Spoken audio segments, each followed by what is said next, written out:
Assalamualaikum warahmatullahi wabarakatuh.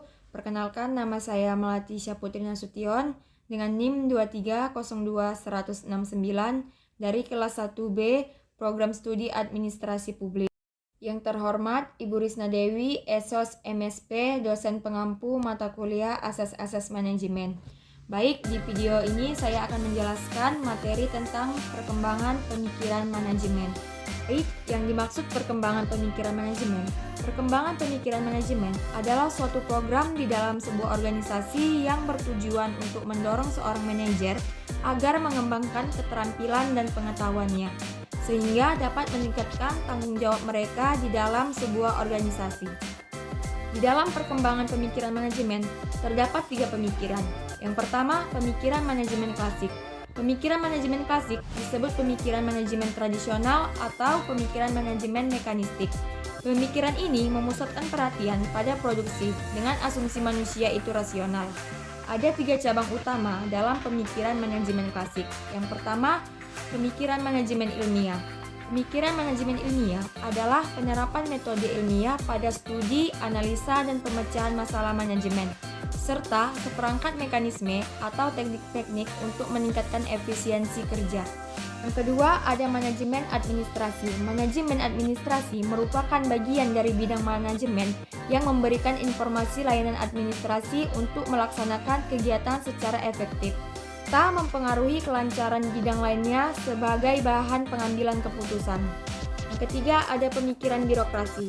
Dalam pandangan Max Weber, teori manajemen birokrasi berfokus pada penataan organisasi dan hierarki sehingga ada aturan tata kelola yang jelas.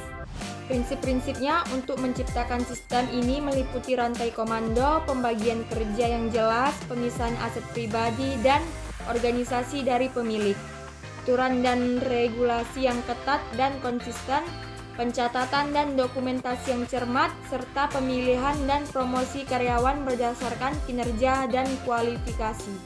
Yang kedua, ada pemikiran manajemen humanistis. Pemikiran manajemen humanistis merupakan jembatan dari pemikiran manajemen klasik menuju pemikiran manajemen kontemporer.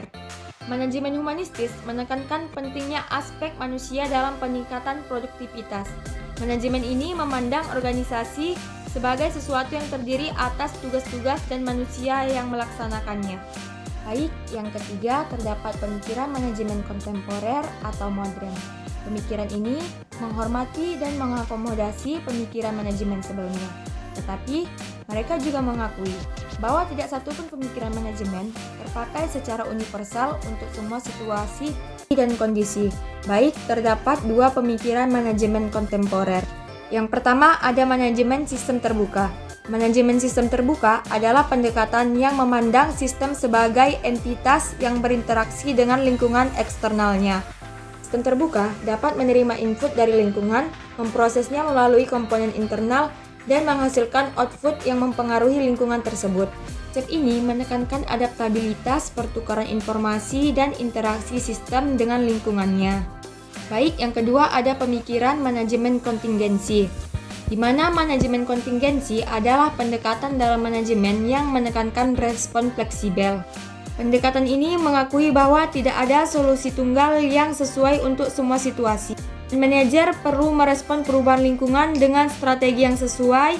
Ide dasarnya adalah mempersiapkan organisasi untuk menghadapi ketidakpastian dan menanggapi perubahan dengan kebijakan yang adaptif.